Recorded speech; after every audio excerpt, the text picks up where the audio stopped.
എല്ലാവർക്കും നമസ്കാരം. മറ്റൊരു വീഡിയോയിലേക്ക് സ്വാഗതം. എനിക്കൊരു സുഹൃത്തുണ്ടായിരുന്നു. പുള്ളിക്കാരൻ ഒരുപാട് തന്റെ ഫിറ്റ്നസ്സിലൊക്കെ ഒരുപാട് ഇമ്പോർട്ടൻസ് കൊടുക്കുന്നവരാണ്. എല്ലാ ദിവസവും സൈക്ലിങ്ങിനൊക്കെ പോകും.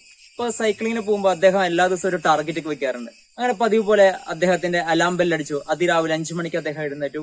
അവിടെ ഒരു നോട്ട് ഇങ്ങനെ ഉണ്ടായിരുന്നു: ഇന്നത്തെ ദിവസം 25 കിലോമീറ്റേഴ്സ് ആണ് സൈക്ലിംഗ് അദ്ദേഹം പ്ലാൻ ചെയ്തിരിക്കുന്നത്. അദ്ദേഹം ഉടനെ തന്നെ വേഗം ഫ്രഷ് ആയി തന്റെ സൈക്കിൾ എടുത്തിട്ട് അതിവേഗം സൈക്ലിംഗ് ആരംഭിച്ചു. അദ്ദേഹം അങ്ങനെ പോയി ഒരു 15 കിലോമീറ്ററോളം അദ്ദേഹം ചവിട്ടി.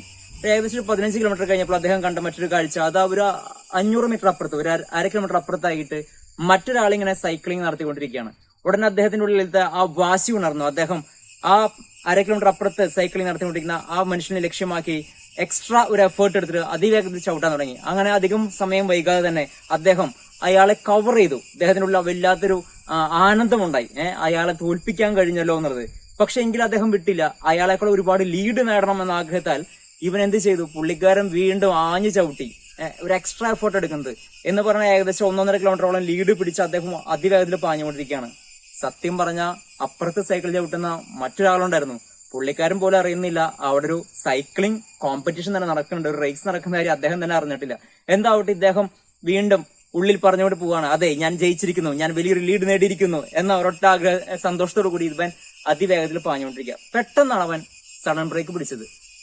ഉടനെ ചിന്തിച്ചു, എന്താ പറ്റിയത്? വേറൊന്നില്ല, ഇവൻ തിരിഞ്ഞു പോകേണ്ട വഴി മാറിയിരുന്നു. കാരണം ഇവൻ വഴി തെറ്റിയിട്ടാണ്, ഇയാളെ ഫോക്കസ് ചെയ്തപ്പോൾ വഴി തെറ്റിയിട്ടാണ് സൈക്ലിംഗ് നടത്തിക്കൊണ്ടിരിക്കുന്നത്. ഉടനെ വീണ്ടും 1.5 കിലോമീറ്റർ തിരിച്ച് അവന് ചവിട്ടേണ്ടി വന്നു.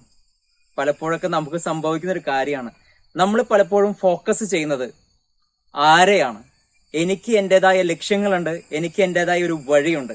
എല്ലാവരുടെയും ലക്ഷ്യങ്ങളും വഴികളും ഡിഫറെന്റ് ആയിരിക്കും. പലപ്പോഴും നമ്മൾ ഫോക്കസ് ചെയ്യുന്നത് മറ്റുള്ളവരെയാണ്. മറ്റുള്ളവരെ ഫോക്കസ് ചെയ്ത് പോകുന്ന സമയത്ത് പലപ്പോഴും എന്റെ വഴി തെറ്റി പോകാറുണ്ട്.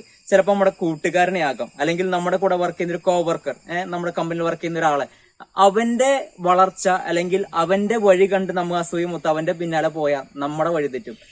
ഉദാഹരണമായി പറഞ്ഞ നമ്മുടെ സച്ചിൻ ടെണ്ടുൽക്കർ, പുള്ളിക്കാരൻ തന്റെ ക്ലാസ്സിൽ പഠിച്ചിരുന്ന വേറൊരു കൂട്ടുകാരനായിട്ട് പോയിരുന്നില്ല, ലോകം കാണുന്ന ഒരു മാസ്റ്റർ ബ്ലാസ്റ്ററായി അദ്ദേഹം മാറുമായിരുന്നു. മെസ്സിയോ റൊണാൾഡോ ഇതുപോലെ നമുക്ക് കിട്ടുമായിരുന്നു. അവരുടെ വഴിയിലൂടെയാണ്, ആ ഒരു വഴി മാത്രം ചാനലൈസ് ചെയ്ത് അവരുടെ ലക്ഷ്യങ്ങളിലേക്ക് മാത്രം നീങ്ങിയവരാണ്. അങ്ങനെ മറ്റുള്ളവന്റെ വഴി ഫോക്കസ് ചെയ്ത് നമ്മൾ പലപ്പോഴും പോയാൽ പലപ്പോഴും ഇങ്ങനെയുള്ള തെറ്റുകൾ പറ്റാറുണ്ട്. ആയതിനാൽ നിങ്ങളുടെ ലക്ഷ്യങ്ങൾ എന്താണെന്ന് കൃത്യമായി നിങ്ങൾ നിർണ്ണയിക്കുക. ലക്ഷ്യങ്ങൾ നിർണ്ണയിച്ചു കഴിഞ്ഞാൽ ആ ലക്ഷ്യത്തിലൂടെ നിങ്ങളുടെ വഴി വെട്ടിക്കൊണ്ട് നിങ്ങൾ മുന്നേറുക. അങ്ങനെയാണെങ്കിൽ വിജയം നിങ്ങളുടേതായിരിക്കും. എല്ലാവർക്കും ഒരു ശുഭദിനം നേരുന്നു. Okay, thank you.